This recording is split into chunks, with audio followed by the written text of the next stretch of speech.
Hey everybody, this is Rydo and we're back to the spotlight of the Sega Mega Drive collection.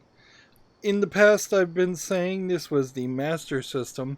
Um, I was a Nintendo person, so I was wrong about that. These are Mega Drive games. The Master System came before that. It should say Mega Drive actually on the front of this console, but it doesn't. So easy to be confused. With the name confusion also of the Sega Genesis being called the Master System everywhere else. And that definitely, because I was looking at the wrong information, means that there actually are about 700 games that were made for the Mega Drive, not a paltry roughly 300 for the Master System. And in all fairness, even the Master System is like the Mark III rebranded. Then in Japan there was a Mark I and a Mark II before that. And oddly, according to Wikipedia, both the NES and the Mega Drive are considered third generation consoles, which is confusing to me. Having grown up with the NES, I would call them second generation consoles, but I definitely am probably wrong on that. I've also noticed that, like, if you use the mouse here, you can get some weird angles. So you have like this phone that's off the hook with a very long straight wire and then a curly wire, which would certainly be weird. And it is like nighttime now, so there are crickets playing in the ambient audio in the background, and I don't know why you would want that, and like why you'd even spend time doing that. So we were last looking at, I think, let's see, we put up what was last game? Shining Force. So Shining Force 2 would be the next game to look at. But there's just like no polish still. For what would have been their fourth iteration on trying to make a console, the fact that the Mega Drive is not polished. And I did decide to go through a quick scan of every single NES licensed game and every single Mega Drive game. And while I would say, if this Mega Drive collection had more licensed things, particularly Castle of Illusion was made by Sega, so it's just the fact that they would need a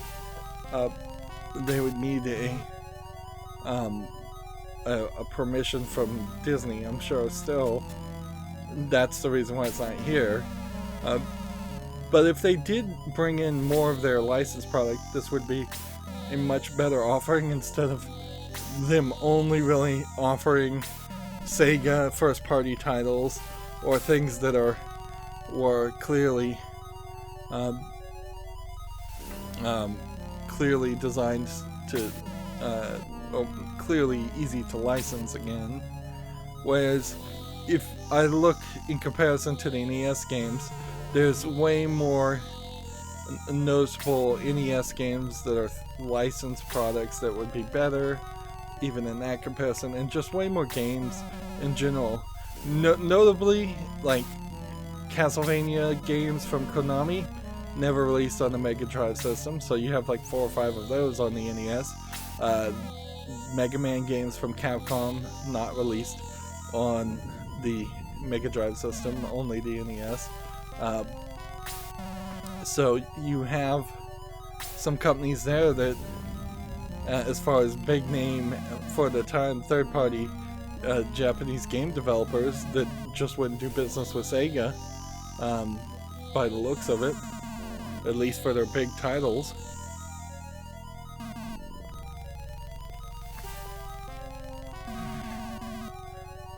The general feeling is that probably any kid who had an NES or a Mega Drive or would pretty much have Stockholm Syndrome from the day one as far as what they got, and would defend it to the death But I think in retrospect, and it is fairly obvious that if you were a Sega kid, you weren't probably best served with the Mega Drive alone. Now, maybe at a certain point you can get the 30X, 32X, and the Sega Cd. Can I skip this text? Not by the looks of it. This is once again just another game that looks like it's just an RPG with a super long setup. At least in this one, I'll grant you the setup. It looks more interesting in the sense that it seems like there's a decent chance you're going to play as thieves, robbing a castle instead of playing as a hero, which would be more typical for the time frame, is to have you play as a very generic hero going through a very generic hero's tale. But yeah, honestly, if you were a Sega kid, I think your best bet would have been to get all the Sonic games, get the Echo the Dolphin games, get the games that I'm marking as potential favorites there, and then not have spent too much more on it, and then once the 32X, there would have been some re-releases, I think, of the Sonic games in 32X versions, which probably didn't change too much, and then Sega CD, like I mentioned before, things like Suey Shark, Burn Cycle, Double Switch, Night Trap, things like that are notable, although almost all of the games are not actually that good for Sega CD. I think there may have been a Sonic re-release for Sega CD also. Now, from the idea of upgradability, it would have been very interesting to see if the Mega Drive system, with its upgradable pass, could have been used, could have defined the way consoles were built more, but it simply just didn't work out that way. The NES had an expansion port on the bottom of it, and it did expand in its controller peripherals quite a lot through either first party or third party different types of controllers. For instance, the Zapper or the U-Force or the Power Glove. U-Force and Power Glove, kind of not the best. You also had the Power Pad. There was also a balancing board accessory for the NES. There was Rob the Robot, whereas I don't think there was ever even a single first party expansion for the Mega Drive, and I don't know if there was even a third party Zapper extension for the Mega Drive. If there was, it only would have worked with one or two games. The problem with upgradability really is they build consoles, even to this day, just to such a tight specification that this thing is still going on. Wow. Like, boy, do these games just love to give you a whole bunch of text. Like, secretly, half of these games could have been here just to help your kids learn to read more. Although, by, I guess, book reading standards, you probably are reading 3 small sentences every screen compared to an entire page of books, a book's entire page of text. But yeah, consoles even now are built to such a tight spec. There's no way to easily have an upgrade path there. I have thought in the past that there's this part of the CPU, and honestly I think the PlayStation 5 and the Xbox Series X consoles are so differently designed that even this probably wouldn't work, and this idea may have never worked. But there is a frontside bus, which is supposed to be a very close part of the circuitry to the direct parts of the CPU, and if there was a way to possibly optically connect one CPU to a second CPU in a frontside bus style, you might be able to just double a standard console and slam two consoles together. Wow. So like nearly 8 minutes to the start.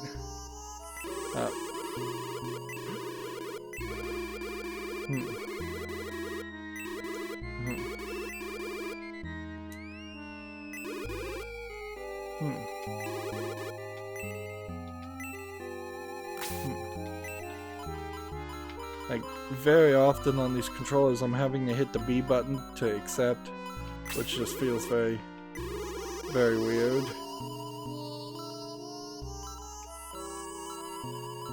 Nothing easier than normal, apparently. But yeah. You could have multiple cores and expand things that way and such, but the truth is, even now, it doesn't really make a lot of sense to. This is looks very much like the first game. There's really no reason to try and put more hardware in a console, as Microsoft is trying to put more and more of their stuff actually into the cloud, and cloud assisted gaming clearly is a easier path to potentially always upgrading things. Also, it allows you to shut down the cloud support as soon as interesting. I typed A as my name and then they just changed it to Greasel.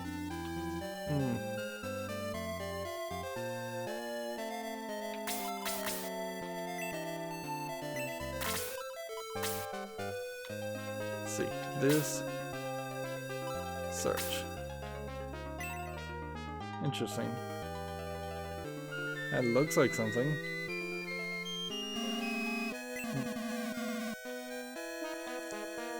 So apparently I have to go to school.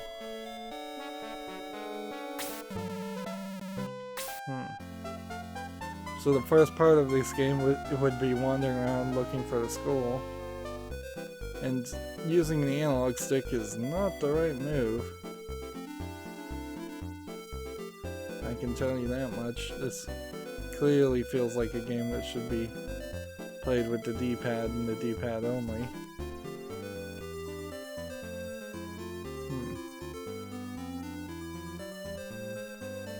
So unless the school is...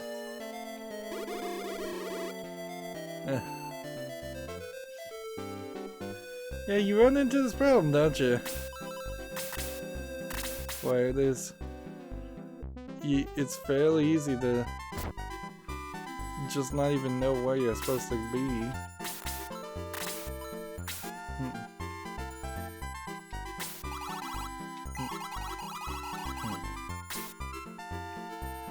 So, just a lot of walking around and talking before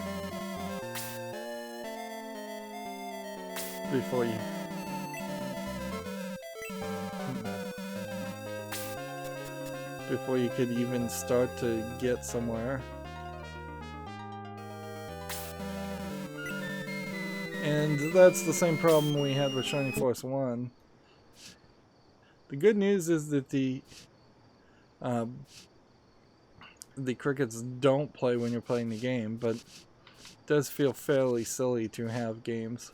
So I've probably lowered my standards here by saying things like Phantasy Star 3 and Phantasy Star 4 and Shining Force 1 and 2 are games that theoretically, in a world where I was just really bored, I might want to go and play at some point. Whereas these other games, the vast majority of the games that are being offered here, are not even beginning to potentially be interesting to me.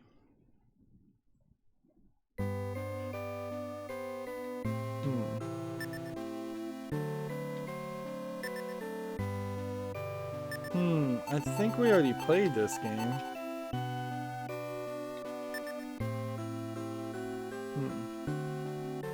But if I already played this game, then why is it not just automatically saving my spot? Particularly... Yep, we definitely played this game. Yep. And this is just another great example of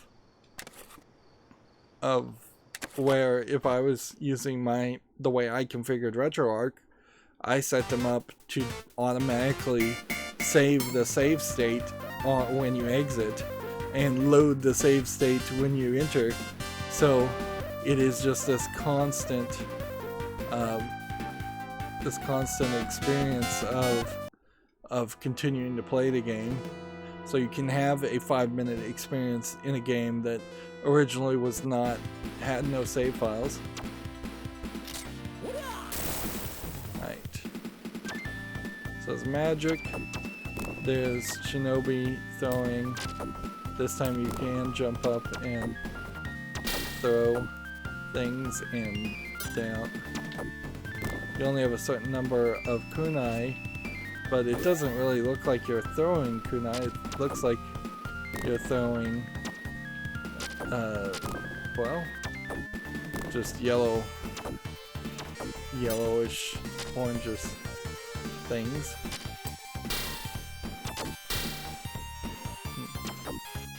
And if I'm using a magical skill, that magical skill lasted really long. Now this has a nice little parallax in the background, and that would have been, that is actually better than half of what we've seen. But the game itself here seems to be fairly simplistic. And I think that was a female ninja. And this is very much just repeating the same thing. Yep. Here we have a female ninja in much more scantily clad than the other ninja who are covered head to toe.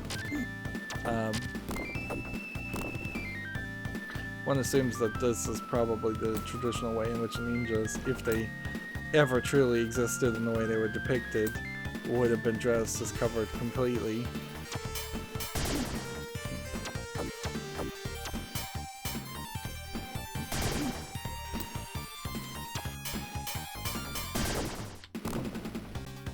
And that's another great example of a game section where you're just gonna get bullied.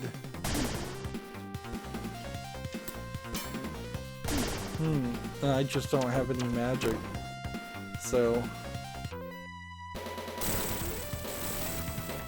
that one magic lasted very long, but that was all you get.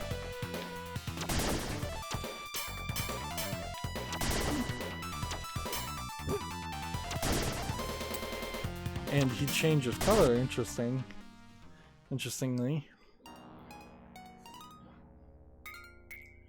So, nothing really wrong with that game. It's not particularly super interesting, though. Let's see. The fact that you only have Shinobi 3 is a little weird. But also, when I went back and looked at the Wonder Boy games and why the Wonder Boy 1 and 2 aren't listed for the Mega Drive, it's also because they just didn't come out for that. There is, I think, a point to be mentioned here as we go to Sonic's games. That the Mega Drive could play all the Master System games, and yet I don't think there are any Master System games included in this re-release, and that seems like a mistake on their part. Alright, so you have, in Sonic's case, let's actually press start. Sonic has this confusing issue in which makes it look like you're in control when you actually aren't. You have a large audio soundstage here that sounds really good. You have really good graphics. This is definitely the system seller of the consoles, the Sonic series. But you then also have them flooding the market somewhat with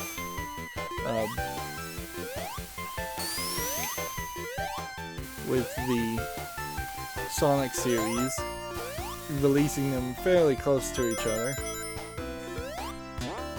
And I've heard it claimed, and I kind of agree, that Sonic fails a lot because of its resolution.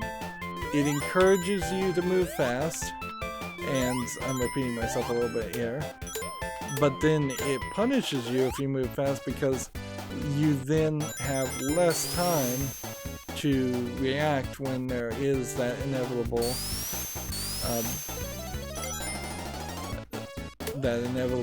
enemy that comes off the edge of the screen. So perhaps they could have addressed that. Seriously? What did I... You need 50 rings, I think, to get to the bonus level. That... I'm shocked. I actually pulled that off. So there's some polish that needs to happen. It's also worth mentioning that in Sonic 1, as I press down and hit all the buttons, there's literally no button to speed up. And that's a cheap shot. And then you have the load screens that are a little too long. So in Sonic 1, this is not really what people would remember, because Sonic 2 and Sonic 3 kind of are the same in Green Hill Zone 1. So there's not a huge argument to really play Sonic 1, then play Sonic 2, then play Sonic 3.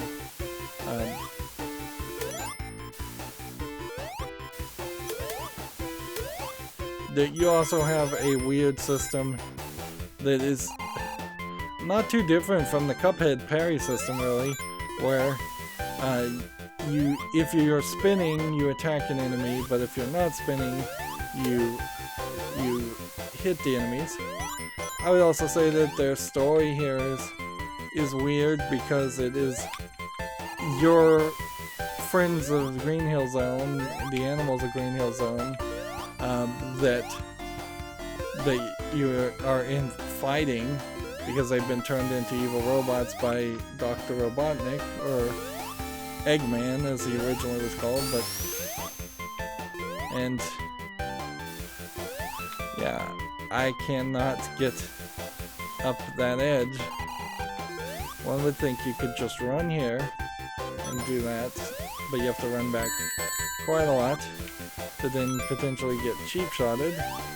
So instead of running, what you're really doing is avoiding damage as much as possible, and this is a very finicky platforming game if you try to play it that way, or if the game forces you to play it that way. So the whole gameplay loop for the vast majority of people is probably to play Sonic for about 20 minutes, unless you're stuck with a Mega Drive and nothing else, and you then would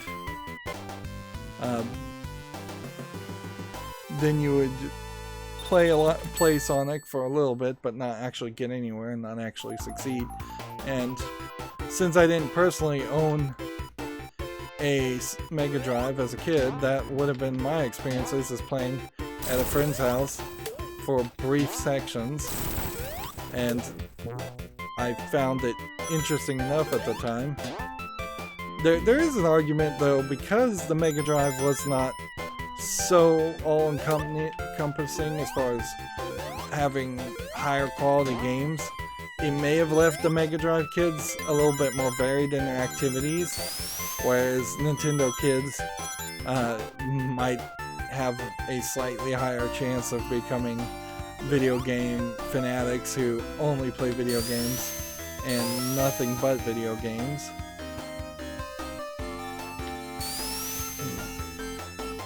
This is once again one of those sections where you barely have enough time to even run up to it.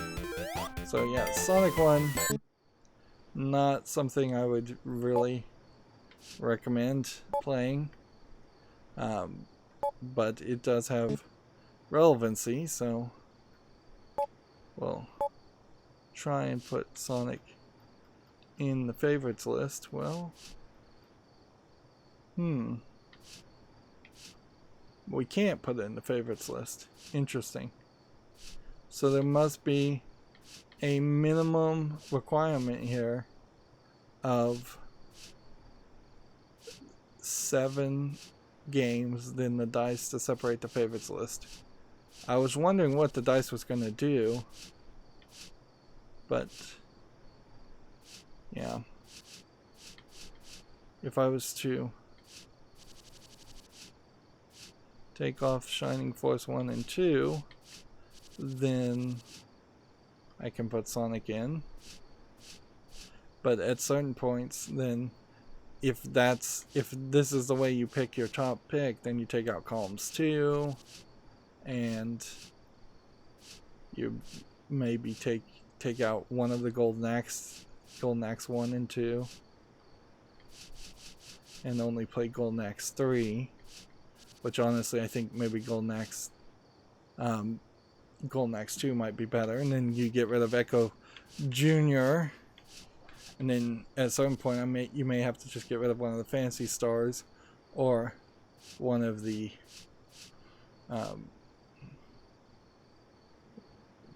Echo the Dolphin games. So Sonic the Hedgehog 2.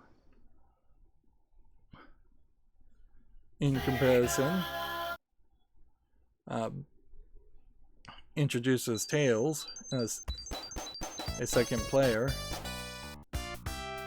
and you're in the Emerald Hill Zone, and now you can press down and speed.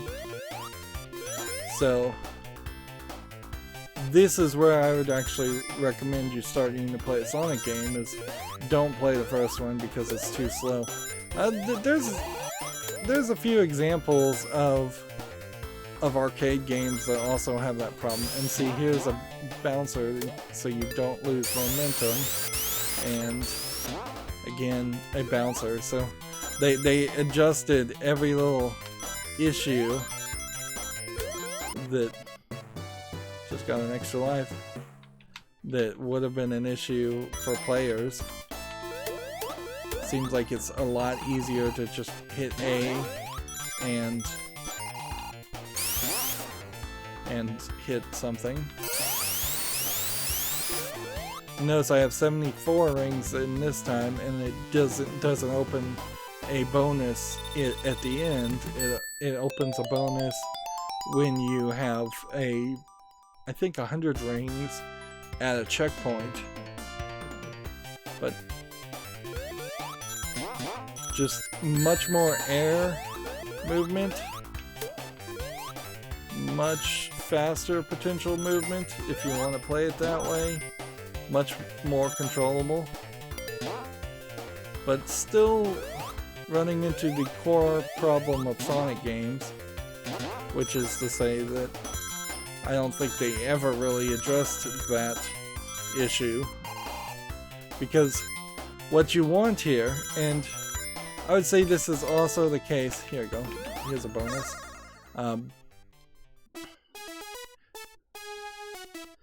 The thing I would say more than anything is this is also an unfair thing because it doesn't give you enough time to really line up yourself. Plus, it has very wobbly controls,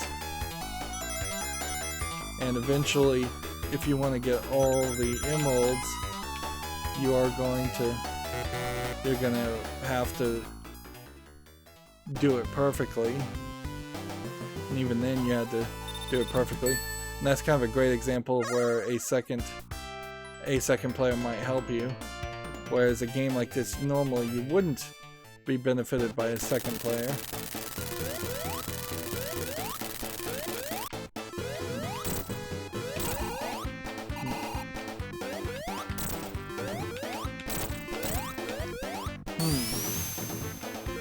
It is questionable, certainly, what Sega would have created more of had they just been a third-party publisher. Like, in a weird way, I think a lot of Nintendo fanboys would certainly say that during the time Sega and the Mega Drive and their systems were kind of like the Epic Store on PC, as it is in 2020, just offering exclusivity for a few unimportant games. That's actually playable.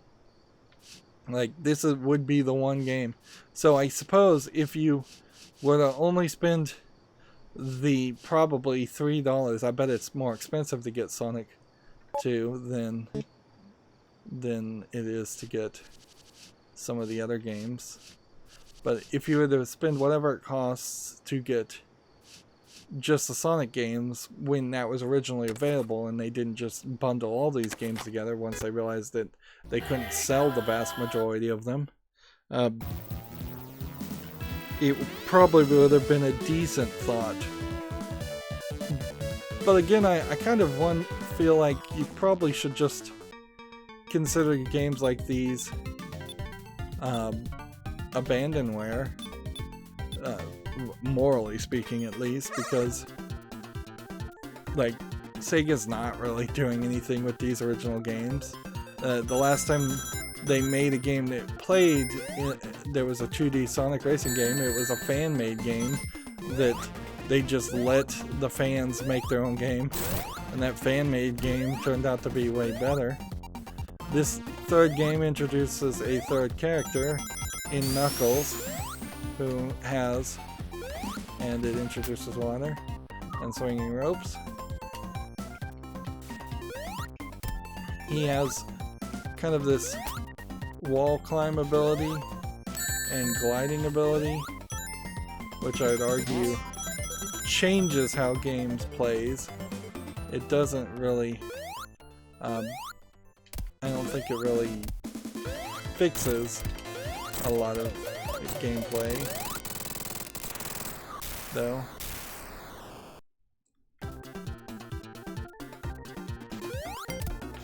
And now there's sub-bosses. But see, he's not really running.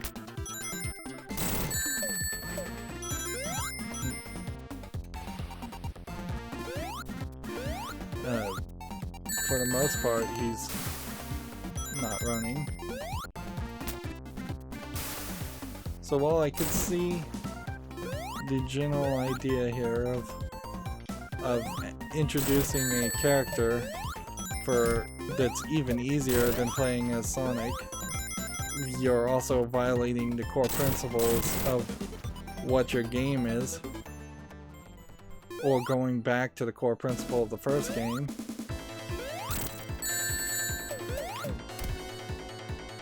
And having to chase your one coin is like a predecessor to having to go back and chase your souls when you lose in Dark Souls.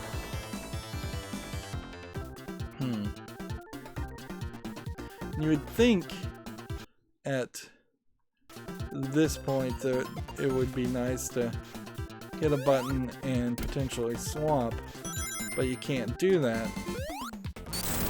Also, there's no way to reset your game.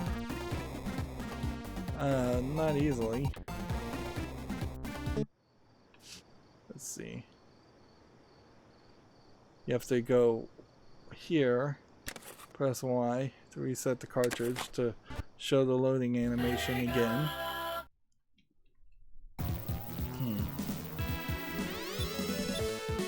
And you don't seemingly have a second player option at all.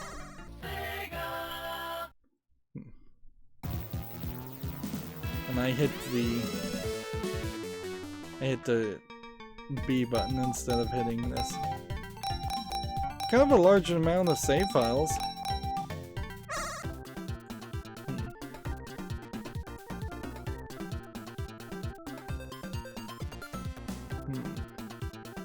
There you get a hint of Sonic in his super form that you would have only gotten that had you done some other things.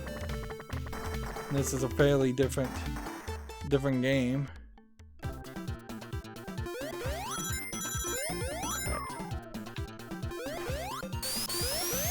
But Sonic 2, I just got an achievement for speed boosting.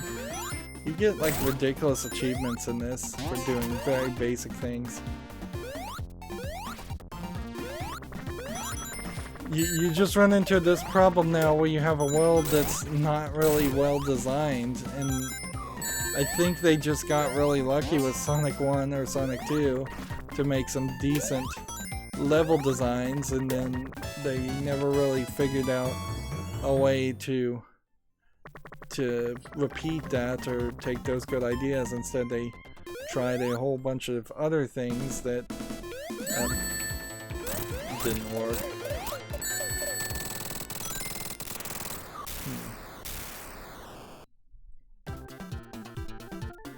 So it feels a little bit more like a Sonic game playing as Sonic, but you still have levels here that are just not what you would expect from a Sonic game.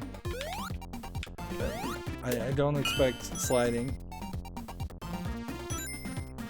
And I think I started to say this and then stopped halfway through.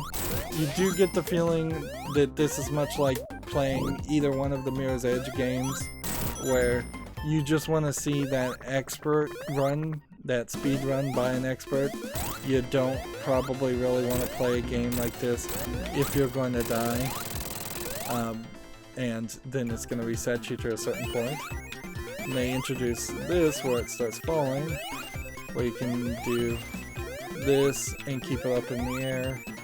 I don't think it gives you too much around doing that though.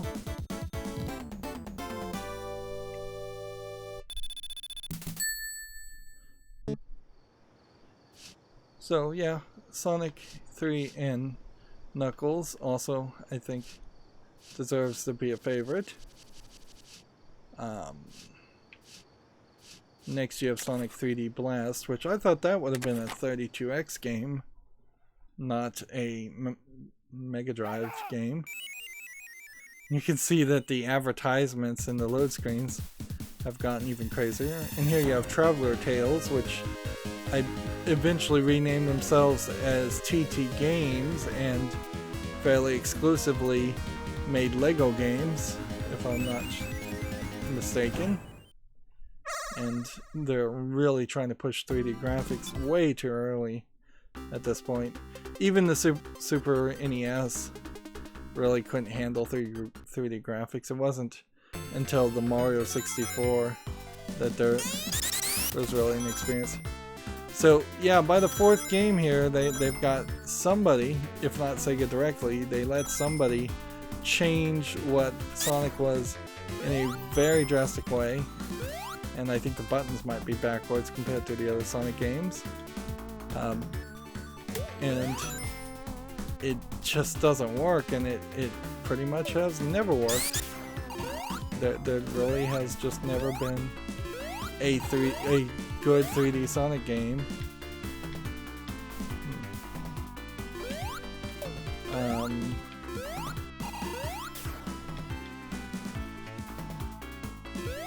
Well, there's only 3 buttons here, and so apparently you need to find a certain number of rings to open that.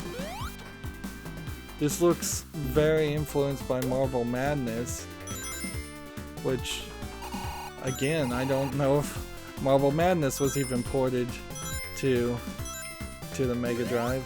It was definitely ported to the NES games.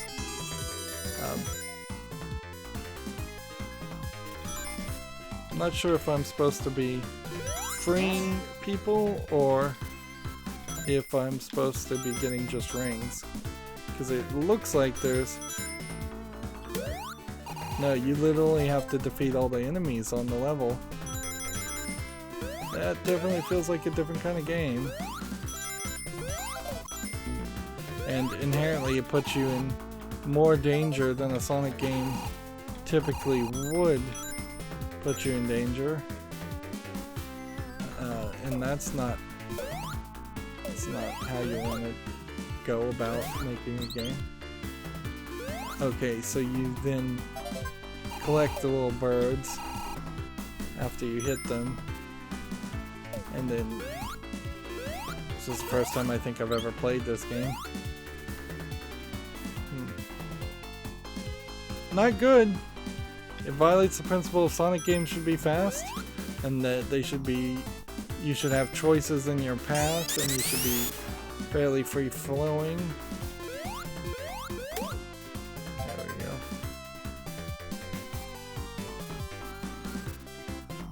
And instead, this is trying to, at best, speed you along.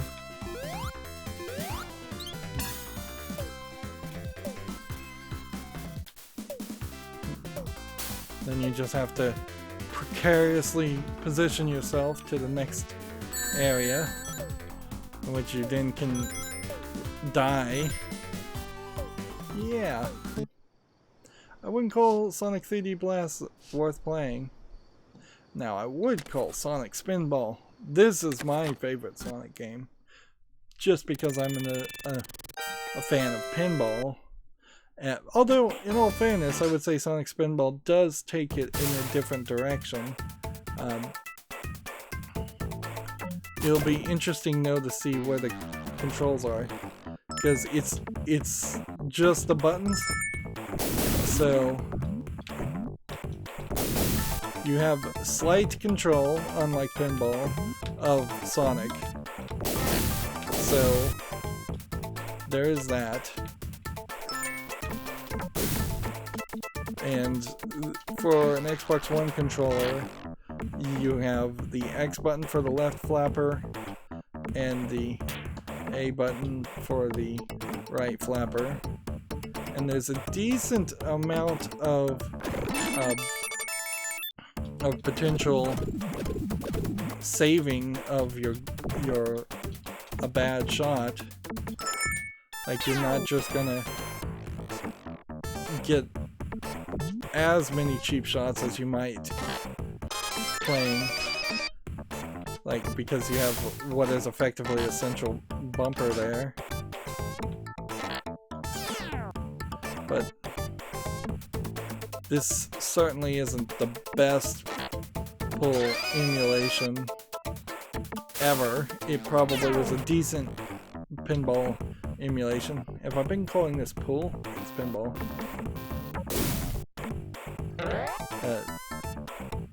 And then you get up to higher ledges, but they are not happy with my lack of progress here.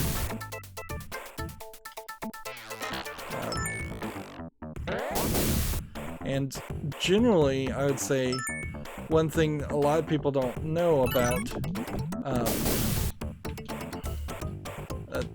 pinball is that there's usually a generic concept of going up the center lane, because then the ball, you're taking a high risk reward move there, where if you go up the center lane, there's a high chance that you're going to fall back down the center lane and lose. There's just a lot of interactivity here. And then you have to actually control the character. So at certain points it kind of has you forget that you're playing a pinball game, and brings it into a different world of just playing pinball. Oops.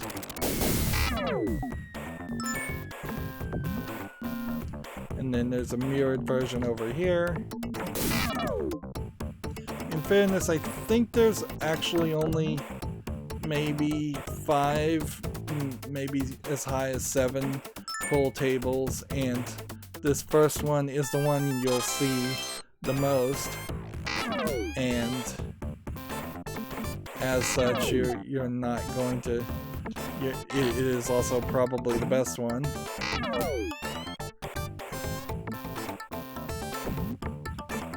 This is definitely its own thing, though. You're not really playing for score.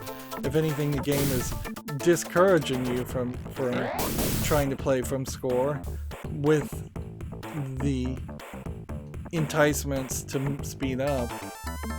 Which there's really no reason why you should be enticed to speed up, other than they just made this game a little too influenced by arcade games, where they would want you to lose and put in another quarter. Here, the only reason why they would want you to lose is just so that the game felt like it was longer than it actually was. Yeah, you get a score, sure, but your main goal here is to make it to the top and then take that minecart that I was in and ride that to ride that all the way to the bottom where the emerald was that we drained. Like, they show you where you're supposed to go.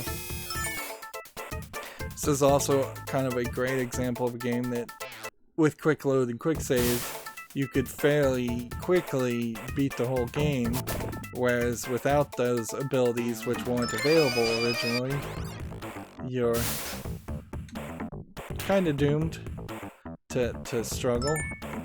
This is why there were so many Game Genie style cheat devices, or Game Genie in particular became so successful. It's because there's just a lot of difficult, like intentionally created to be difficult games that the average player, particularly when you realize, like, this would be a generation that literally just didn't know how to even use a computer or hold a controller. So yeah, most people probably didn't get past the first level.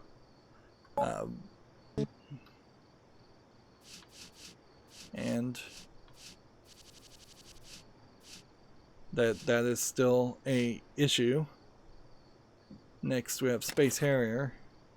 As far as just, that would be a great example of a game that Sega could remaster the Sonic games, all the old Sonic games, if they just tried to say, hey, we're going to take the one-to-one layout of these worlds and we're just going to put them in a much higher resolution and on a better engine. That would be interesting, instead of just trying to do the cheap thing and sell the same thing to you without putting really any work in it. This is Space Harrier, and I believe it was one of the first shoot 'em forward style games, to coin a phrase that won't be adopted.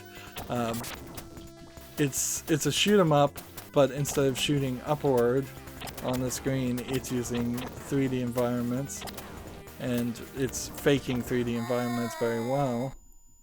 But it actually isn't that good of a game by the feels of it. It honestly feels like it could cause epilepsy if you look at the pattern on the bottom. The background is just a background layer, and it feels like you're going to have a fairly hard time gauging depth in time. You can run into apparently plants. The amount of bullets you can shoot are particularly low as I'm tapping the buttons. There's just things I think you can just fly into. And then the one hit and you're down is definitely not a modern concept in gaming. that would not be acceptable. You could potentially make something like Space Harrier and maybe even try and put it in VR if VR actually has a chance of being adopted. But get ready. Yeah, there's some questionableness as far as how much of this gameplay loop is something people really want to play. And you can definitely tell that, since even though Space Harrier is definitely relevant and worth mentioning, it wasn't really copied. The people found different ways to do shoot 'em ups and that were way better. The idea of a shoot 'em up in general is that you take the rotated screen, TV monitor, and put as much pixel square space as you can available to you, and you foreshadow the enemies and the bullets. You don't have them coming directly in front of you where you can't really tell. That's Space Harrier 2. Let's go on to Streets of Rage 1. And I guess Space Harrier 1 is not available for this collection. Either that or I just am missing some games, which it is possible that they did just take some games off of sale. And that's one of the problems with a bundle like this, and why it is so just amazing and cool now that RetroArch is just built directly into Steam, so you can have an auto update, and I assume auto update the cores.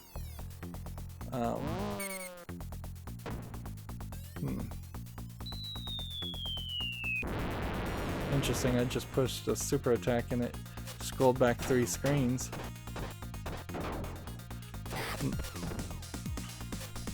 I think the Streets of Rage series is the series I'm thinking of, but there definitely is a beat 'em up series that is like this. There's about 4 or 5 of them where you get to certain levels in certain versions of the game, and you can change your path and potentially even get a different ending.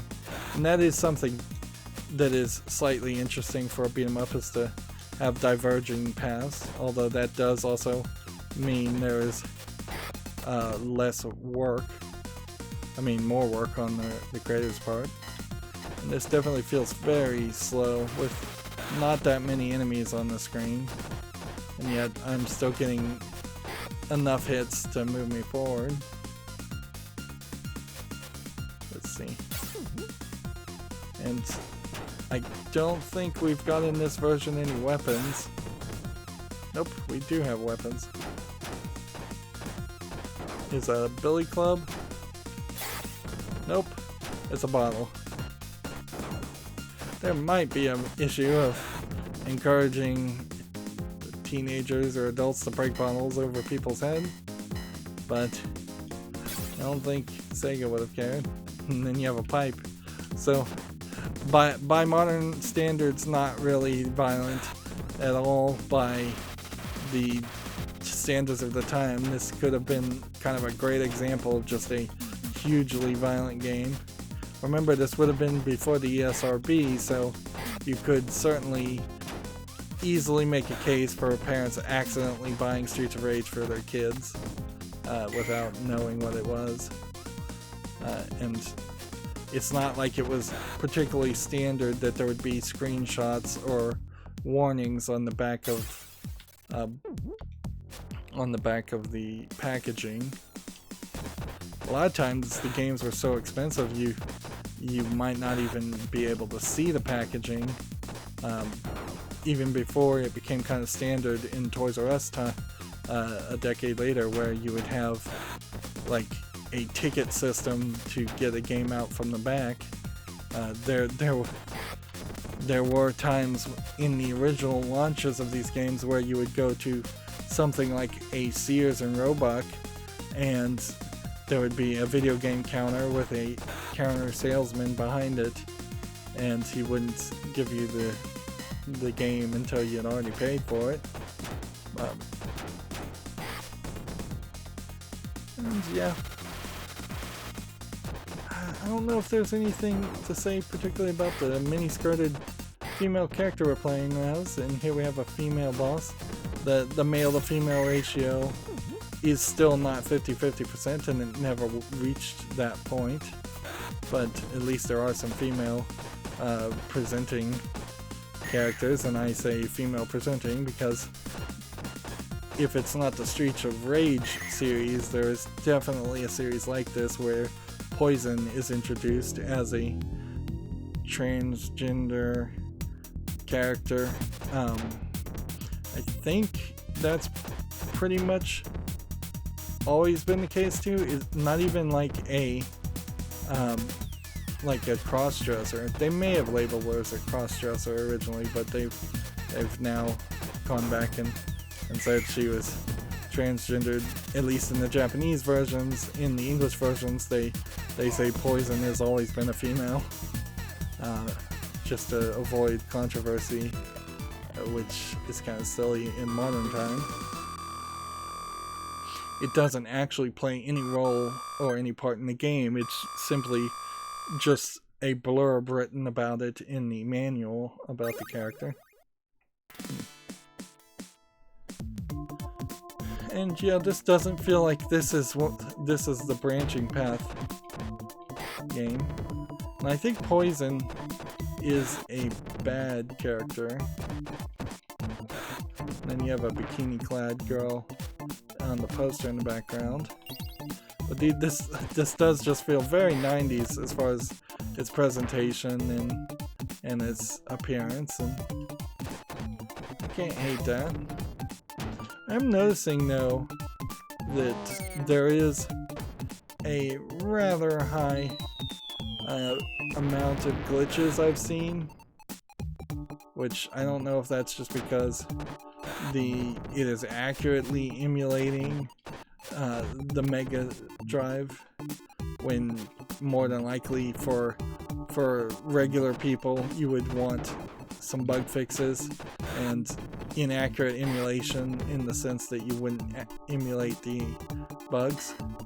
But like that poster in the background is flickering. Of course, that might also in part be these visual glitches I've seen might be because I have the high quality sampling system enabled.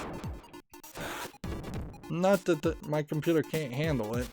Like, I have an RTX 2080.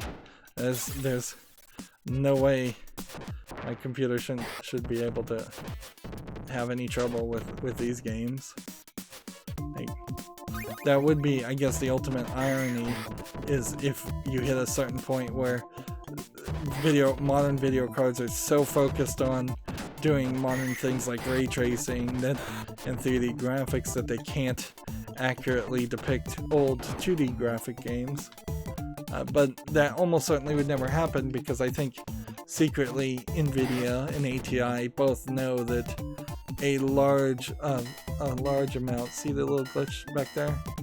A large amount of games do still heavily rely on older techniques. DirectX 9, for instance, where you could potentially make a game in DirectX 12.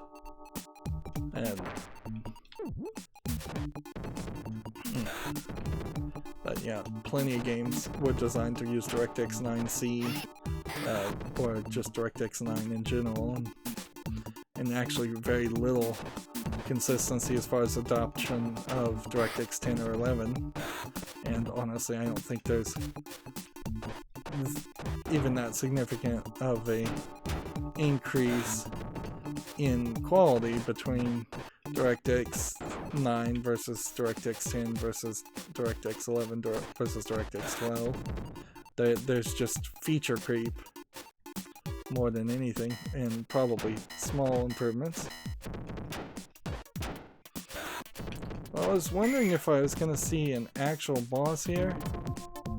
That's nice. When you die, you spawn back in, and it knocks back everybody. The timer is counting downwards but it also seems to not be counting accurately downwards. Seems like it might pause at certain points. Just come back here and have the police bazooka the guy.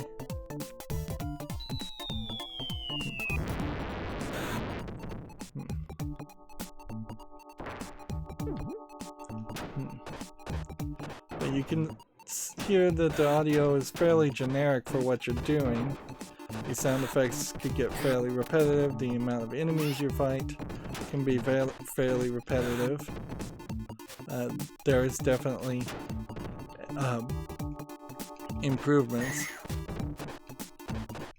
And I would say this probably doesn't have some of the features that things like River City Ransom introduced, where there was kind of more of a consistent RPG elements, and the most recent re-release, they tried to release like 3 spin-off River City Ransom games in a row, and the one that I think was the shocking surprise to even the creators of the game was River City Girls, where they went with some anime girls saving some anime like hoodlums instead of playing as the hoodlums like you would have done in all the other River City games.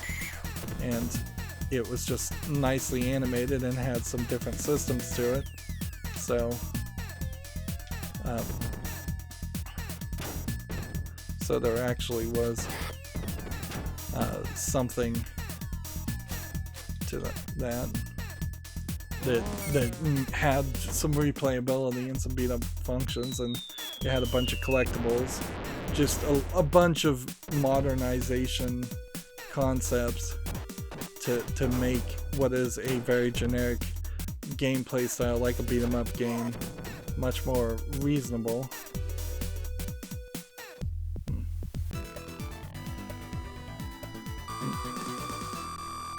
We're going a little long here because I want to see if this does have divergent paths or a bonus level, because there also was a beat 'em up game where you beat up cars. I don't think so. So, Streets of Rage, missing out on some features. Let's see if maybe those features that I'm thinking of are in Streets of Rage 2. Of course, the problem here is that it would take just forever to get to that point, and I probably don't have time to get to that point, not realistically.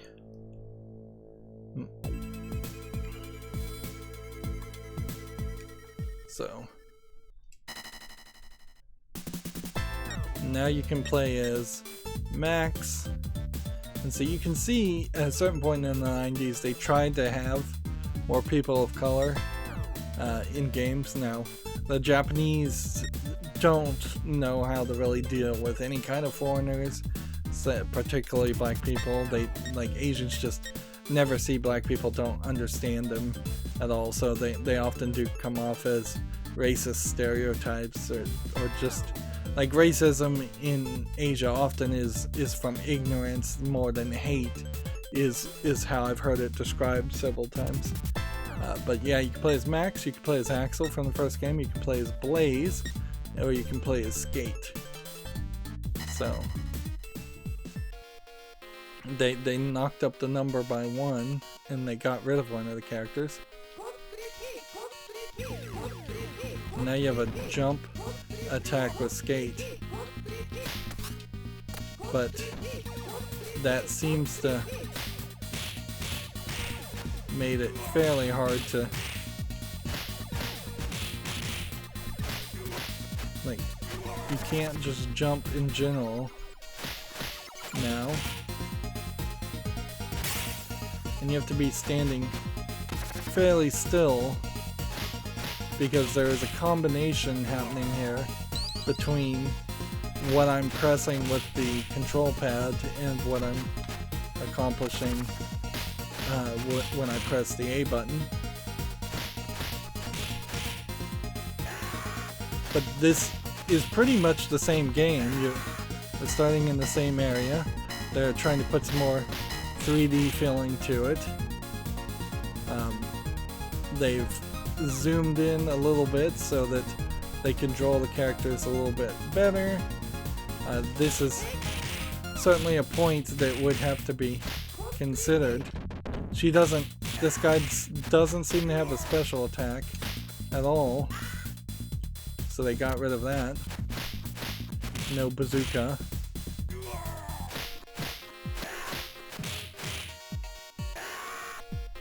His door is fairly tall for it compared to him.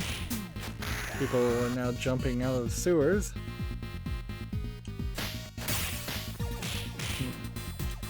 This may be one that has the car minigame because you're already shooting things.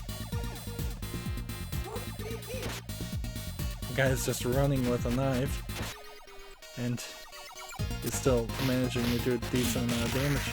You can also see that the amount of time has been shifted to a lower amount per level. Like I have 76 seconds before I die, and then it reset when I did die.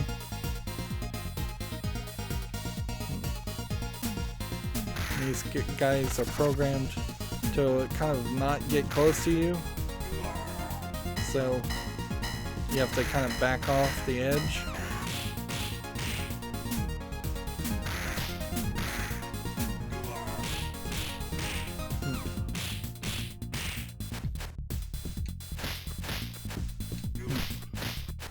It still feels very 90s. And at a certain point I think people are going to think that this is what it was like to live in the United States in the 90s with roving gangs and street fighting all the time. Not really the case in most parts of the United States. There might have been some bad parts of New York that were somewhat like that. But even the real news reports were probably exaggerated severely for the sake of sensationalism, if not for just clickbait reasons.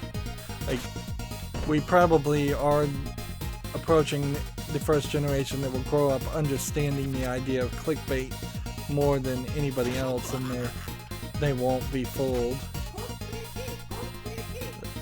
This guy's, you gotta do this because you just won't be able to take him out otherwise.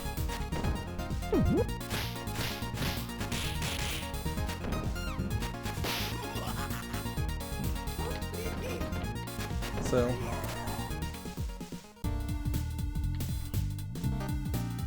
see, I don't know if I'm in the same level or I mean, that feels like we're in the second level and they just didn't bother to say a second level. And you might as well just work your way all the way to the right. One of the problems with a lot of these beat-up games is that they do kind of just take turns getting near you, and they do clump up on each other. So it does seem like it's fairly easy to just get them around you and beat them up in group.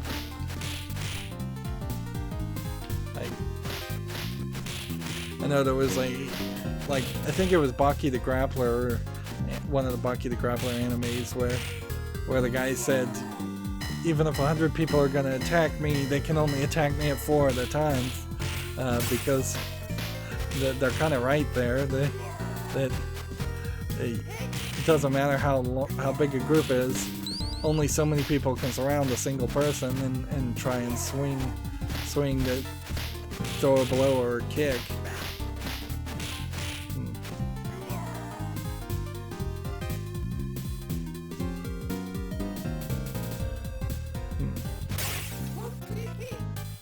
And so now we have like a female boss, but she's in like a one-piece leotard with a whip. I would say the Gauntlet girl in Gauntlet 1 was more scantily clad, and I would suspect that there probably was some conversation that happened amongst Sega that said, hey, let's not show any belly buttons. Because that definitely was a conversation. It may sound ridiculous now, but like I Dream of Jeannie, the 50s show, was under the censorship rules of the time to not show a belly button ever, even though she's in a genie outfit. So I guess I've fought 2 sub-bosses so far, and this is the first boss.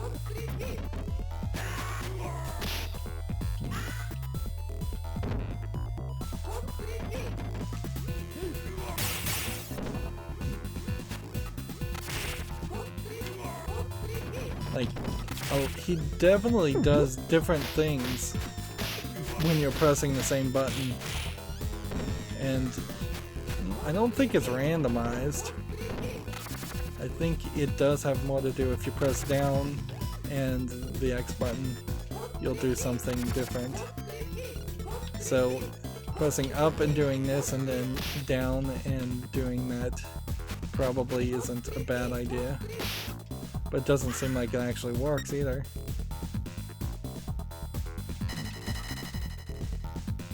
And you only have 2 continues, or 3 continues at all.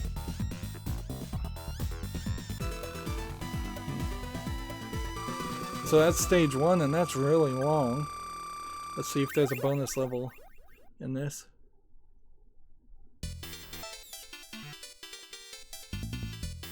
No, doesn't look like there's a bonus level. Doesn't look like there's a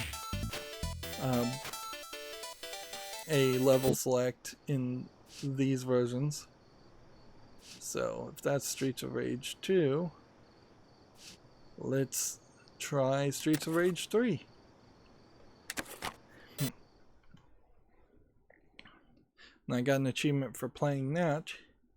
Yeah, I very well may get all the achievements just by loading each of these games, because that is probably as much as they expected you to ever actually do with this collection. It really would have been a waste of money for most people. This looks fairly rougher. Now we have Axel looking more buffer. We have Blaze in a different skirt outfit, and her belly button is showing still. We have Skate still, and they got rid of the other guy, and now they have this robot guy called Zan. Let's just play as Axel this time. You have to hit the start button. That was one thing about the Mega Drive and the Sega Genesis things, more than anything, is that you had to hit the start button all the time. They defused the bomb. There definitely was a beat-up game where they would tie a bomb around you as the continue screen was being shown. But we can definitely see more people on the screen, and they were willing to throw females at you very early, so we might actually see a 50-50 ratio here. Although, in all fairness, these guys are so big-chested and just unrealistically large-chested that they kind of look like they have breasts too. So, looking at this guy in the bandana, he's grabbing his vest, and it kind of looks like he's grabbing his chest as if he was a girl. And bright yellow bleach blonde hair certainly doesn't help with that. And they have such skinny legs compared to their chests. There's some off anatomical design here.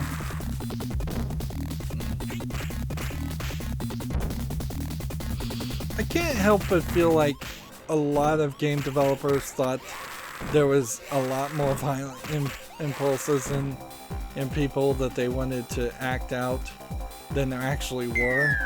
It probably also was just a really easy way to design games, is to take concepts that have already been done and just steal those ideas and copy and paste it. If for instance one person had the absolute copyright on beat 'em up games, there probably would have only been one beat 'em up game ever made. But then also at a certain point, if somebody could own the concept of a beat 'em up experience, then I imagine there probably would have only been one action movie ever made, or action story ever made. And they've introduced men in suits with guns, which wrecks you pretty badly, because you have to be able to get inside and close the gap, and that's going to be hard to do. And I think these are probably sub-bosses. This is a great example of how they would put in cheap hits, though, by having a character shoot you from across the entirety of the screen, where you have no chance of actually succeeding. Here we have a very fat guy. And you get these weapons, but they kind of fail to do anything. You can't eliminate weapons particularly easily by picking them up, even if your inventory is full.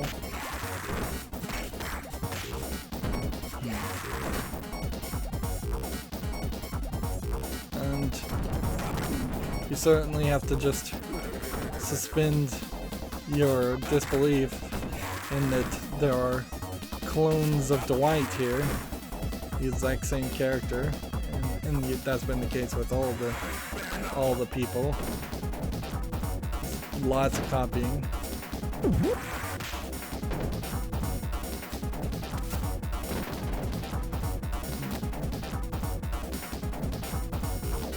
Seems like you have a charge bar that refills your special attacks. And probably means you should use your special attack more often than I do. But here you can once again see some very cheap shots going on.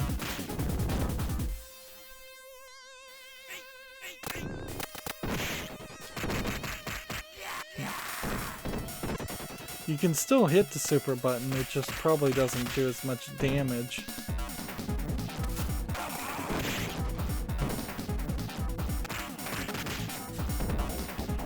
This is a game that probably would be better suited if these enemies were hit in 3 or 4 hits instead of 5 or 6 hits. You have the same spike-haired characters with the yellow jackets and a crow symbol.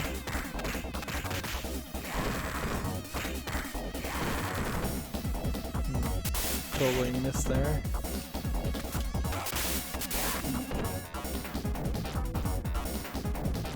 And I failed. See how Blaze plays it. She seems really fast. I could see wanting to play as a faster character. There's a lot of stats in this game that could definitely speed up the process. And now she has a special backflip. She does.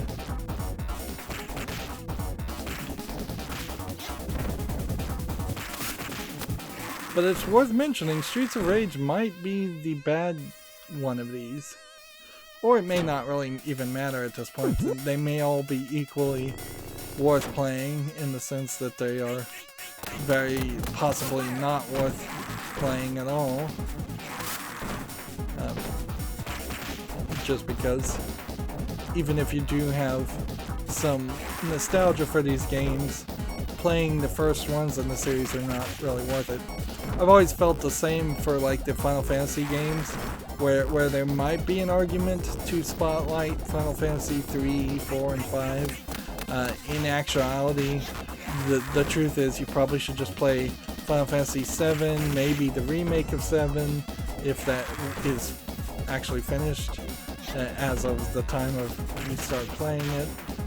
Maybe you play the most recent Final Fantasy game, which would be 15, which isn't that good.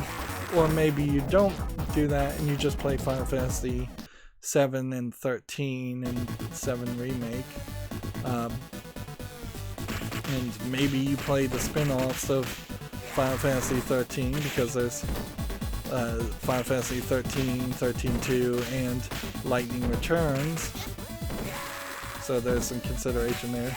And each of those Final Fantasy games are super long, so there's great arguments against this. They've kind of fallen away from the 50% female, but they're throwing out some named female characters with different names. Like a more modern game would probably either have a much larger list of different named characters, or specifically have it work so that it like randomly assigned names or generated names for characters.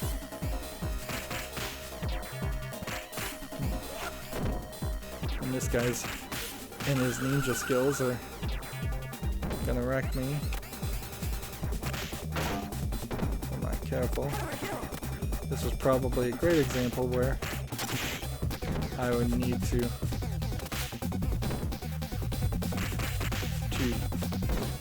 try and find a gap.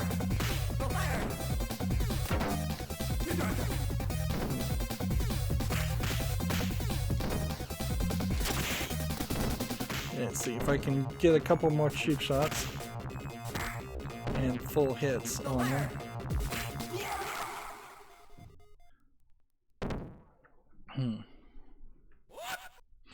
I'd say Blaze is animated in a kind of different position that makes her body look more angular, but more feminine. But yeah, she doesn't look too bad, particularly when you look at the other two guys in the background, and they do seem like they are wearing extremely tight shirts, showing off their abs too.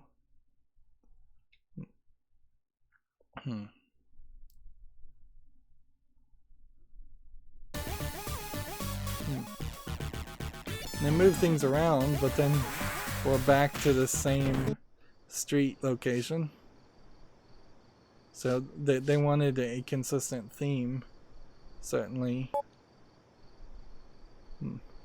And see, I guess you wouldn't get all these achievements because you'd have to finish the game on normal or hard difficulty, and that's not really worth your time.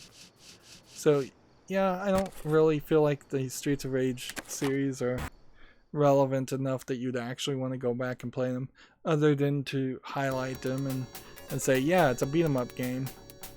And there was a bunch of beat 'em up games, and none of them were as good as the arcade versions.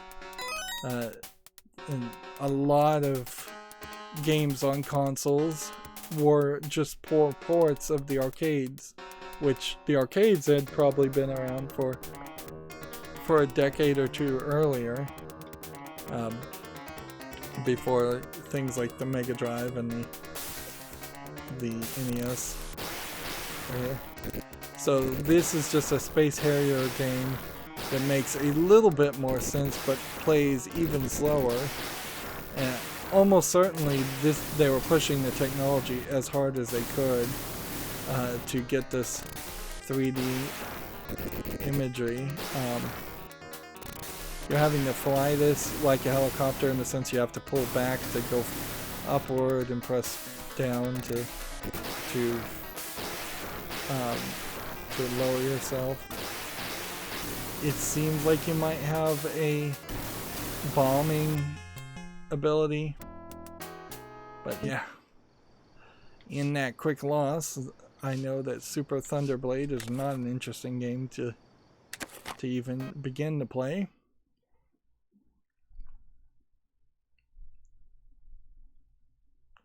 Yeah. In all fairness, we needed arcade ports for a lot of games.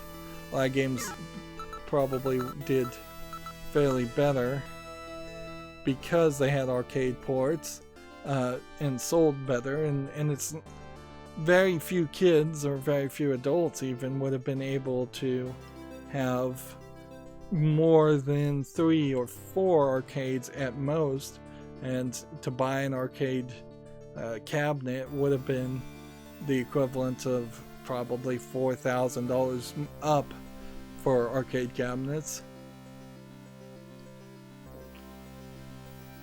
Nowadays you could probably get an old arcade game for around $500, but then there's a level of maintenance that you're going to have to put into even an arcade cabinet, and it is only way more expensive and way more maintenance if you want a pinball machine, which has that physical feel behind it that can't be replicated via ports or anything like that. Of course, now it doesn't make sense to be playing the Nintendo ports of an arcade game, or the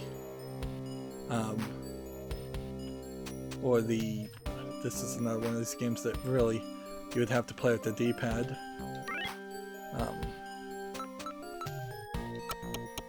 So this is a verb. This is a verb menu, almost like a point-and-click adventure that you're trying to play.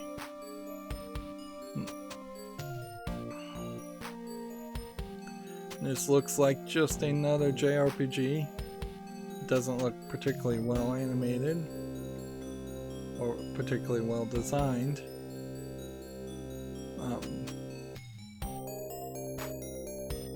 Seriously, they had people that literally were just copying and pasting ideas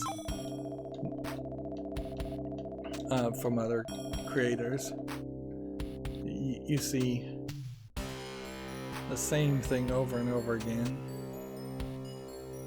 Of course, since most of these games were Sega games, it's not even like they were stealing.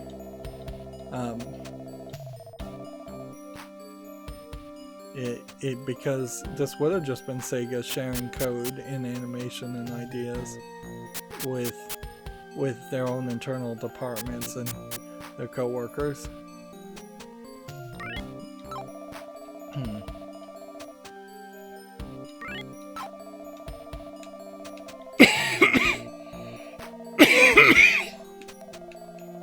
I'm not your real funner, you're the son of Eric of Excalibur, killed by blah blah blah blah blah blah. Well, I think we can fairly guess if I was to jump through this JRPG, we would get to a turn-based fighting system. That's what we've been assuming for a lot of these JRPGs. There's something weird about the faces of these characters. They seem to have green paint on them, and I don't know if perhaps on a TV screen that was more to try and indicate shadows or what.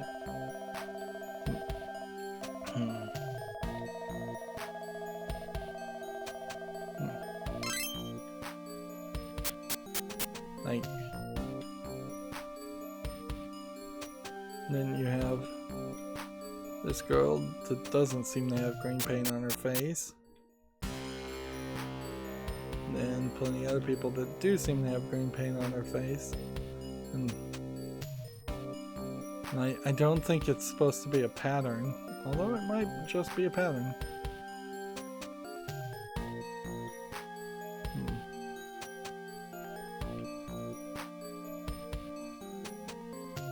Can we now leave? Yeah.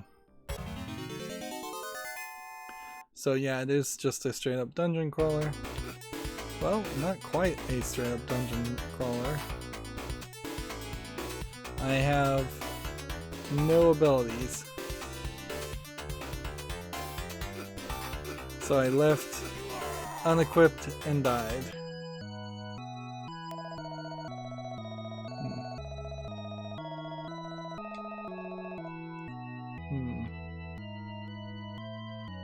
So yeah, there's nothing there as far as a game that I'd want to play. And what was that, Sword of Vermilion? And then let's move over to Revenge of Shinobi. And yeah, instead of playing these Sega ports of some of these games being arcade games originally, you should just use RetroArch, and that's going to be the theme here, so you should just learn how to use RetroArch. It's not an intuitive game program, sure. It can be hard to figure out, and there's a lot of settings and options that the average person probably wouldn't want to change or use. But using RetroArch, you can then get a modern core for the MAME emulator, which is the arcade machine, modern arcade machine emulation, or something like that, whatever MAME actually stands for. I'm not actually sure. Yep, this is just another Shinobi game, which they should have put these in groups. Like, honestly, what they really should have done is they should have had a full floor-to-ceiling bookshelf, and then they should have had some action figures or pictures, 3D models, or something to decorate the bookshelf and act as more dividers instead of just a cheap bit of piece of dice to split your favorites amongst the rest of the games. There's nothing here. This is just another Shinobi game, which I don't know why you'd really want to play this. Like, it's just another game where you're gonna take a bunch of cheap hits, and sure, you could become an expert on this, much like you could become an expert on Cuphead, but in modern times, is that a realistic and smart use of your time, or are you just being obsessive and wasting your time? Like, I will say it probably would be far more impressive to be able to beat Cuphead on expert mode than it would be to beat this game, even on its easiest difficulty.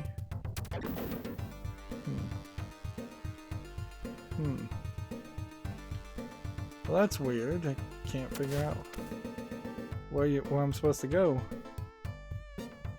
because these are spikes. I guess maybe you're supposed to work your way around to the other side.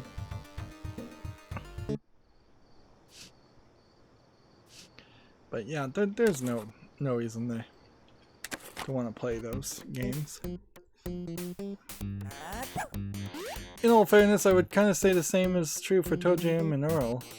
The thing about ToeJam and Earl is it looks like a 90s Nickelodeon cartoon. And you run around and let's see.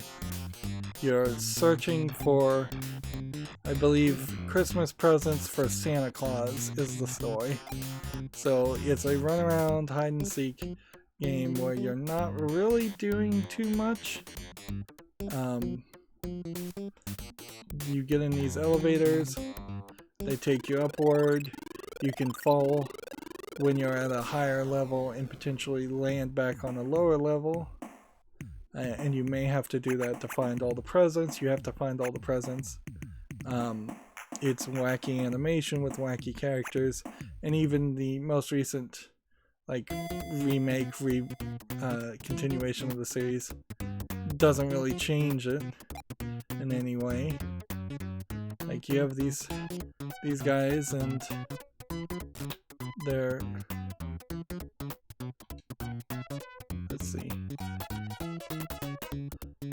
and they're trying to hurt you, and I don't think there's a way to really fight them, so you're kind of just running away from them. And the whole game is super slow, and at any point you can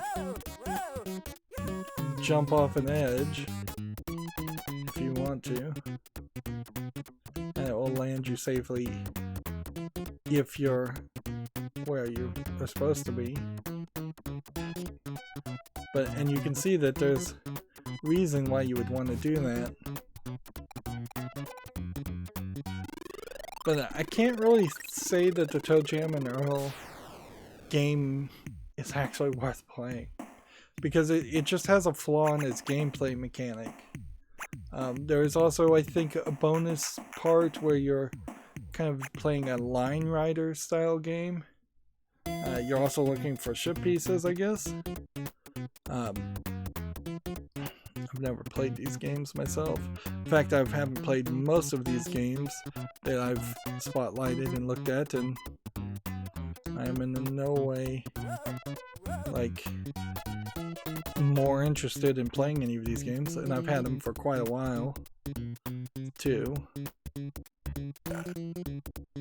So some food he likes, some food he doesn't like. I'm not sure if that really changes your experience as far as getting health or not getting health. Let's see, pause.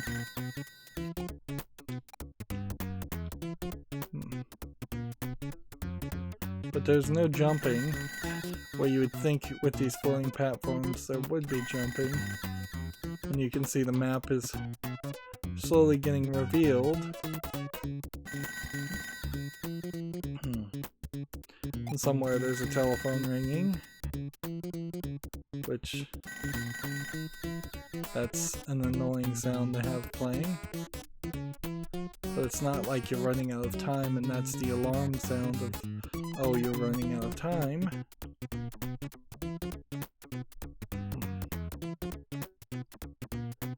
So we found a ship piece.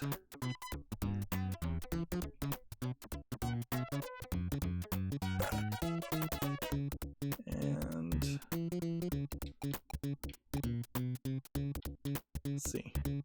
Hit this, it does nothing.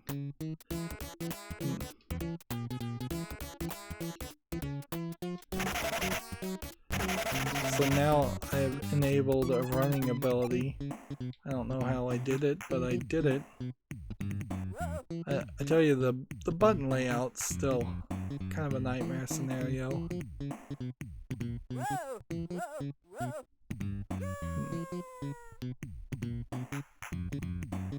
See, but falling off does seem to only put you where you're supposed to be.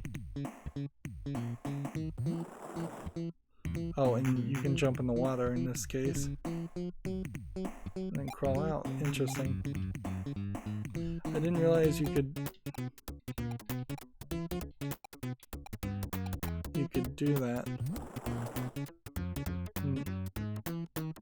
So apparently you get presents at some point, but yeah, ToeJam and Earl's just a weird game. A weird game around a bad gameplay concept. And while the graphics might be slightly better for Panic and Funkotron, probably not by much.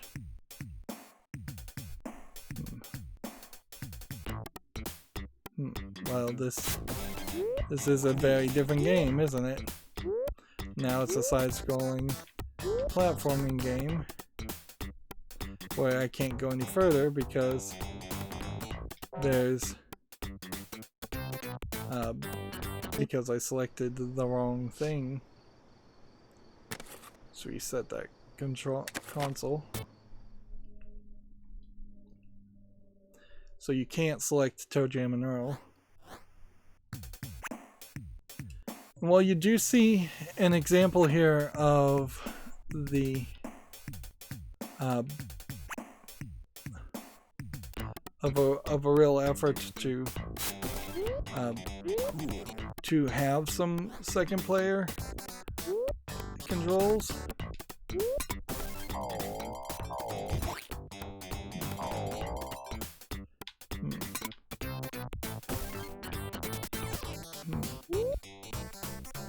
Well, this is telling me there's something here, and I cannot figure out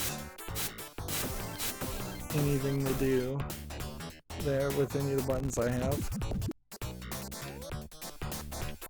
Maybe they want me to push the rock all the way over there. Very slow rock pushing mechanic. Intentionally making it impossible to go any further that direction.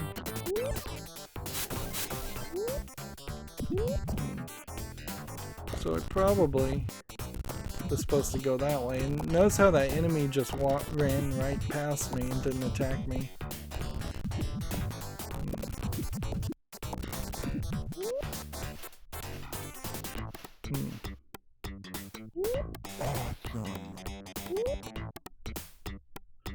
So yeah, this just doesn't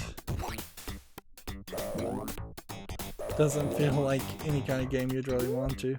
I believe there's also something around the Toe Jam and Earl rights, or maybe I'm thinking about the Earthworm Jim rights. But one of those two games definitely has some rights issues, and the creator has said some controversial things. Alright, now I'm at the bottom of the ocean and I'm floating and I cannot do anything.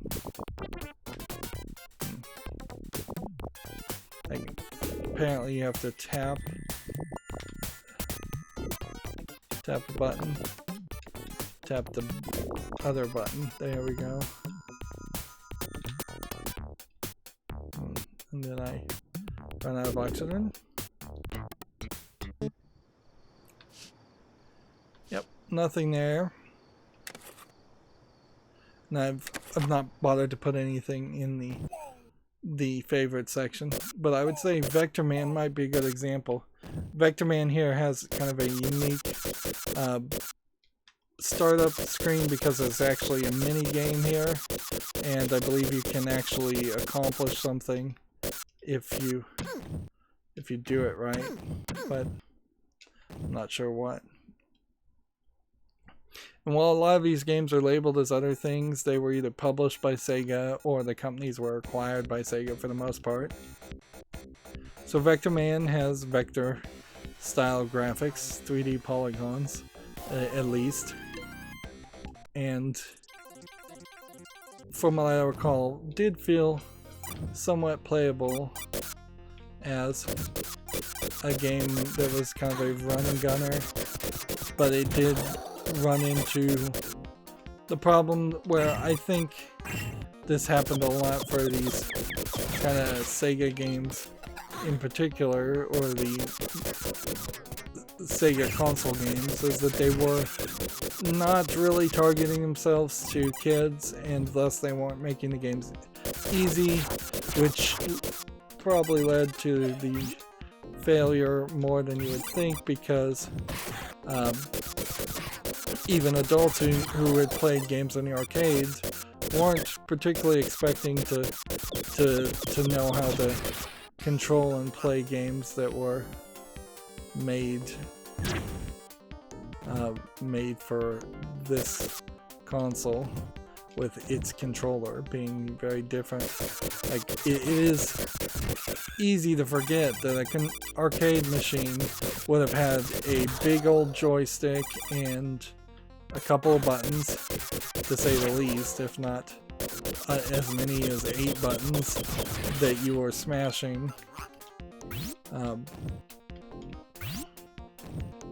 Where the Mega Drive controller has 3 buttons in a row and a D-pad.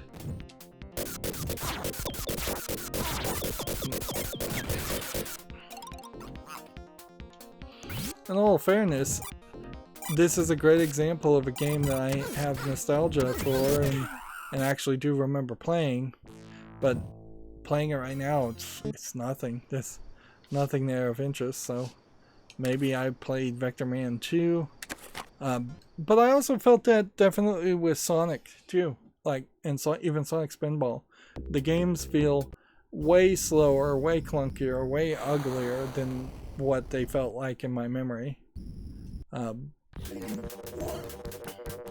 don't think I was playing Vector Man 2 though. I think I literally was playing Vector Man 1, and either I was playing it on a 32X, which improved the graphics, or I was playing a re-released version of it, which there definitely might be that case where the few good games that existed, yeah, I've never done this before, falling downward and potentially dying, and that's pretty terrible.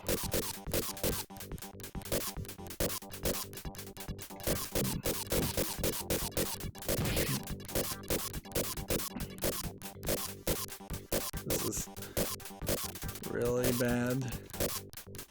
This is a really, really bad setup for a Vector Man game.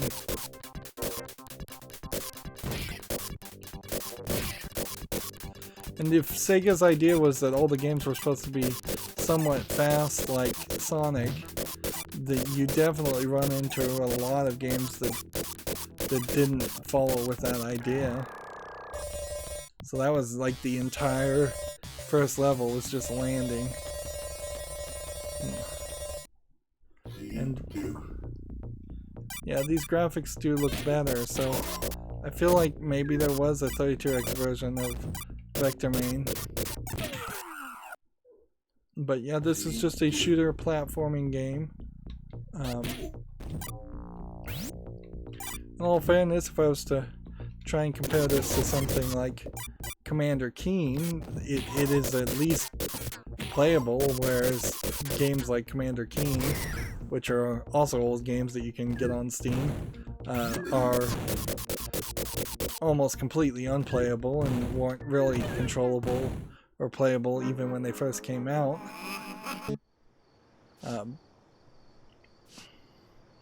Well, then let's wrap up and look at Virtualboy. It would have been a really hard argument to suggest that this interface was better than RetroArch, which is like RetroArch in general it's just got more support and more fandom around it. But honestly, I don't think this comes anywhere close in the features, and it's the features that you would need more than anything. It's clearly missing a few things. Plus, it didn't just put you in this locked-in system that you just don't really want to be in. I don't know how much I can really say about a 3-button fighting game. Like, first of all, I'm not good at fighting games. I haven't played a lot of them. But 3 buttons is not going to be good in general. And I wouldn't even really be able to tell you if this is one where you do combos or not. You probably do. But like the X button seems to be a block, and you up and down for down crouch, and up to jump. So, and then that, if blocking is X, then A has to be punch, and then B is kick. So you have crouch down to do low kick, crouch down to do low punch, jump up to do a high kick, I suppose. Very little time in these fights, very little life in these fights. Virtua Fighter, again, just a arcade game that would have been much better played as an arcade game. So, let's see. We can put that as a favorite. And I'd say there's barely not enough relevancy to put that as a favorite. And not really enough relevancy to put Streets of Rage as a favorite. So,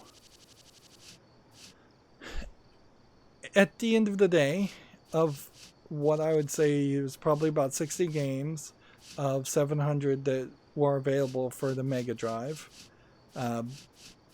you're left with just basically Altered Beast, maybe Columns, Comic Zone, Echo the Dolphin, maybe the sequel to Echo the Dolphin, Golden Axe 2 or 3, probably not Golden Axe 1. Gunstar Heroes looks, maybe if you had some free time you might want to play. Phantasy Star, if you're a huge Phantasy Star fan, you might want to play. And then Sonic the Hedgehog 2, you probably don't want to play Sonic 1. You also don't have the Knuckles adapter, so you could play Sonic 2 with Knuckles and Sonic Spinball and Vector Man and Toe Jam and Earl. You maybe want to spend like 5 minutes on. But then that leaves you with a huge amount of games here that, while the names are slightly recognizable, the reality is they are not really worth playing at all. I wouldn't recommend any of the Golden Axe games. Not really. Don't even know what Flicky is. I may have just skipped over that. Echo Jr. maybe for kids. That's the only kids game in this whole bundle, which probably is about accurate for Mega Drive games. Dr. Robotnik's Mean Bean Machine and Columns, I guess, would also be somewhat kid-friendly. But then there's definitely a lot of things here that you wouldn't inherently think are super friendly. I wouldn't really recommend playing the Wonder Boy games or Monster World games. In actuality, I think you just play the remakes of those, and maybe even then it doesn't matter. As for this interface that locks you into it, having to go to the clock to adjust the interface front-end settings and then having very little options here is not great. Having to then go to the audio settings and having no real options there. There's then having to come over here. Yeah, like all of this should just be under a start options, and there should be like a quick load. And even when you do launch this, it does have an option to launch in a simple interface or a VR interface, which I don't know why in the world you would wear a VR headset to play these old games. Saving and loading and going to the TV is a mess. That they've really just added a ton of clicks to have this 3D room, which just doesn't really make a ton of sense. Having to go to the console to get to emulation settings, but then not having specific emulation settings for specific games is a mess. Having to go to the input options and then just getting a very basic overlay for input options. They probably should have all just been one basic interplay. Having online play is great, but RetroArch does that. Adding achievements is somewhat interesting, but not super interesting. Like, because particularly on Steam, you have to get all of the achievements to be highlighted. So that means you would have to get all challenges done, which there's seemingly a lot of these games are doable. Like, these don't feel like any of these achievements are super difficult, but I definitely saw one that said beat the entire game. Yeah, here you go. Shinobi 3 return. Get Shinobi bonus complete level without throwing a shuriken. Finish Emerald Hill Zone with 5 lives. Reach a score of 5 million in Space Harrier. Collect all 6 Chaos Emeralds. I wouldn't be able to do that. Even with the quick save and quick load, it would just be too much of a waste of time. Let's see. Collect all 3 Chaos Emeralds in Toxic Caverns for Sonic Spinball. Get to the final boss without using a continue in Streets of Rage. That's unlikely to ever happen. Streets of Rage 3 finish on normal or hard difficulty. Find Secret Islands, and Dance the Hula for Toe Jam and Earl. But also you can tell that there's a lot of games there that are not even mentioned, where you have some other challenges here around the other games. And this is where their integration and their episodic releases fall apart, because if they were going to have an achievement that said beat all the challenges, that means they can never add any more challenges, which basically means they can never add any more games at all. And let's see. There's leaderboards here, and it seems like the leaderboards are probably very much either hacked or the people just know how to play perfect games on a lot of these games. And so, well, actually, it's showing me where I am and my score. That's not what I really wanted to see. I want to see the top of the numbers, and yeah, that looks like it's hacked. Yeah. Some of these I am on the leaderboards, and I didn't even realize I was doing that. But yeah, I can't really recommend these specific games beyond maybe a few of them if you have nostalgia. They all have very much fallen out of relevancy in the same way that the vast majority of NES games have fallen out of relevancy. The average person could play Punch-Out, they could play Mario Bros. 1, 2, and 3, Donkey Kong, Duck Hunt, things like that. But if you're going to start making arguments that you should play one of the NFL games, or particularly the sports games, it doesn't make a lot of sense.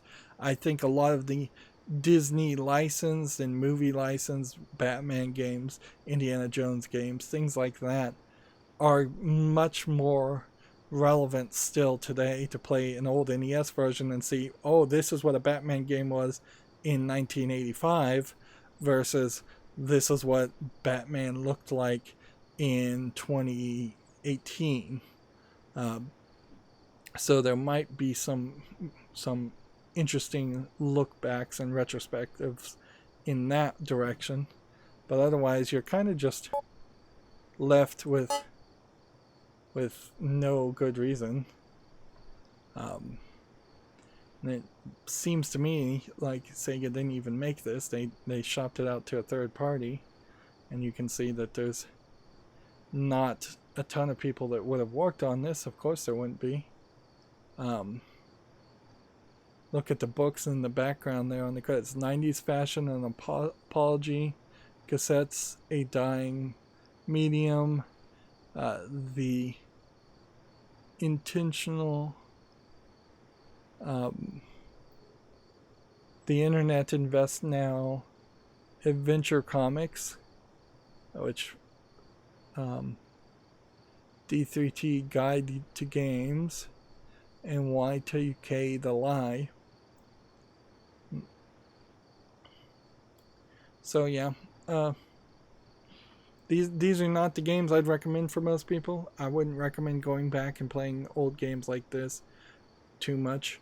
I think a lot of people, perhaps even myself included, often get around the idea of programming and configuring something like RetroArch and emulators to the point where they spent more time getting it to run than they actually spent playing the games.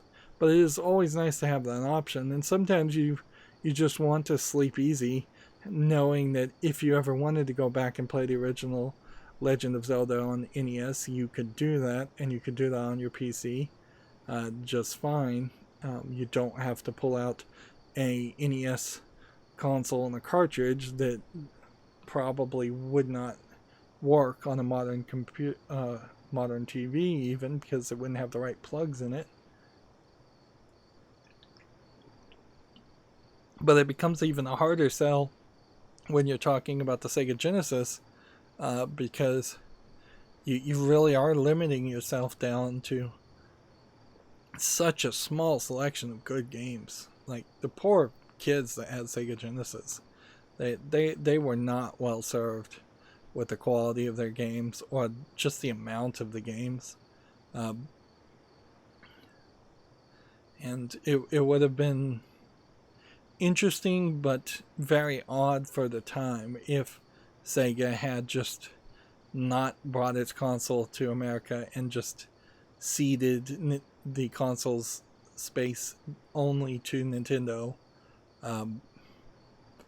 because that very well may have caused a case where Nintendo was just the console maker and the only console maker that to ever exist for decades and decades, which for several decades I would argue Nintendo was the console maker to go with, because the competition may offer you something better, but they wouldn't offer you the player base, and they wouldn't offer you the quality control. It's very much the opposite of a example of like Steam, where Steam has their Steam Direct and it just takes $100 to list any game on their storefront, and they do very little censorship or curation, unless of course you try to put an adult visual novel on their site, and then sometimes that gets censored and sometimes it doesn't, but everything else is let in willy-nilly. This is a terrible way to display credits, with just crickets in the background and a tiny screen showing one line of text, one name at a time. I was waiting to get to the bottom of this to see if they were going to claim that they used a open source emulator, but I suspect they probably did steal some code from an open source emulator and are just not claiming that they did, and they're saying that they're probably white room claiming that they developed an emulator for their own games without knowledge of how other people have developed an emulator. And at a certain point, somebody trying to claim the copyright for an emulator is kind of silly. And see, even with these posters, you can't double click on them and see them in full screen. So the extras are very minimal. You can't turn off a light, you can't play with anything or adjust anything. I guess the phone here is the idea of online multiplayer, that you would be going through a modem. I guess that's a funny idea. But yeah, we've gone 2 hours and in this one part, and this became a very, very long spotlight that originally was just to show off the Monster Boy games, but it finally gave me an excuse to show off a lot of these games.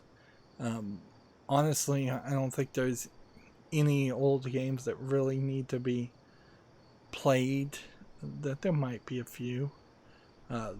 Notably, there's Carmen Sandiego games on like the Mega Drive that would have been interesting to me to play, but they're not owned by Sega outright, so they're not in this bundle, which that really makes this a just terrible offering.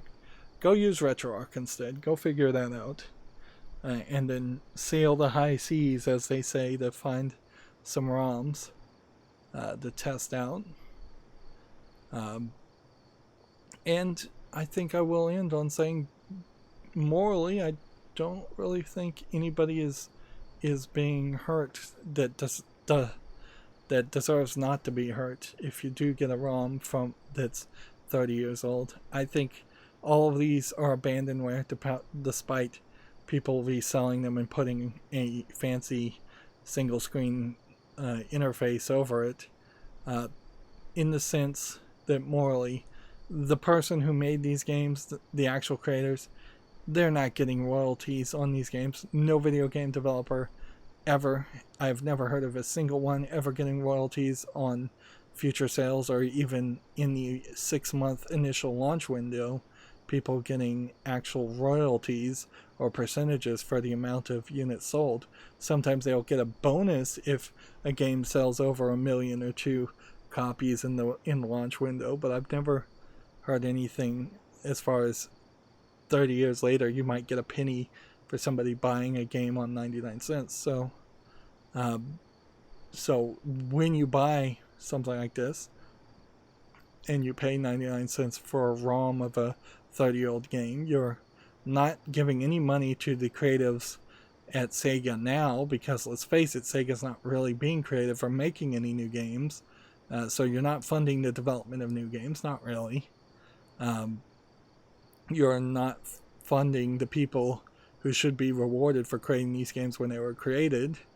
You're just lining the pockets of managers who may not have even been the managers at the time these games were created, and they're taking that money and they're hoarding it and they're becoming billionaires. And this is part of a much greater economic system and the failure of economic systems in which a corporation could be claimed as a human being, this thing that never gets sick, never gets old, never dies, and has more rights than an actual human being with less responsibility. And you can then claim that these corporations are human beings that own the copyright on things, or that corporations in general, even if they aren't human beings, can own the copyright on things. And then you can have a horrible 70 years after the death of the creator copyright system, which is what I think it is in the United States now, where nothing becomes public domain. The idea of copyright was to be a balanced system between benefiting someone who is creative, and you didn't want to literally have starved to death. If an author wrote a book, they didn't want people to be able to literally just copy the book with just like a copy machine and sell it and have the author starve to death. And it has gotten so far from that idea that now if somebody writes a book, they don't own the book at all. It belongs to a corporation. That corporation has billions of dollars. That corporation can then risk and waste billions of dollars on stupid things that should never be even in the realm of possible. Like, think how dumb you would be if you had $1 billion. Or just the dumbest person you can think of would be if they had $1 billion. There are definitely corporations like that just waste money like crazy. And then that leads to corporations becoming these huge oligarchical entities that are so powerful that they can influence the power of a country completely. They can potentially start wars, they can influence elections, they can bribe politicians, and all that happens because corporations have been allowed to get bigger and bigger and bigger, and at the core of it, they've been allowed to get bigger and bigger and bigger because they've been allowed to create a system where they take, and they never benefit society anywhere close to what they take. So, that's where, like, the Robin Hood story really comes from, and I think a lot of people have forgotten the theme of Robin Hood in general is that it was a corrupt king or baron or sheriff that was causing the peasants to starve to death, and Robin was taking from the rich people, the corrupt people, who were taking every bit of resources out of the society and giving it to the poor people so they wouldn't starve to death. Now, when you're talking ROMs and video games, it's kind of hard to see that, but at the end of the day, at some point in your life, you're going to have to pay a bill, and 99 cents will seem like something more than nothing, whereas 99 cents to Sega will be nothing, and they will waste it, absolutely. But I've gotten off on a political rant, and I try to avoid doing that in these videos, although I do that a lot in my live streams when I stream Monday, Wednesday, and Friday. That's it for the spotlight. I don't have major criticisms with the games themselves. They are what they are. They seem to be emulated fine. The interface is stupid, though. You should do RetroArch. I guess if you felt an absolute need to prove that you own ROMs to all of these games, or you own all of these games so that you can feel justified to go find ROMs for these games specifically, you can do that. But almost certainly if you were to try to download ROMs specifically for these games, you would end up downloading hundreds of other ROMs for the Mega Drive and other consoles that you don't own the rights to, so that is going to be kind of a futile effort. You'll download them even if you delete them immediately after that. So, yeah, I don't know what to say. Is just be safe out there. Use a VPN and use brush up on your security as far as downloading ROMs, and but that is the better system, frankly, is to use RetroArch instead. Anyways, that's going to be it for this recording. As always, I ask you to like, share, subscribe, comment, and watch every second of my videos. If you want to friend or follow me on any social media sites, there's a whole bunch of links down below. And if you want to support me further, there's a link to Patreon, or you can friend me on Steam and get me a game off my wishlist. Thank you for watching. Have a good evening.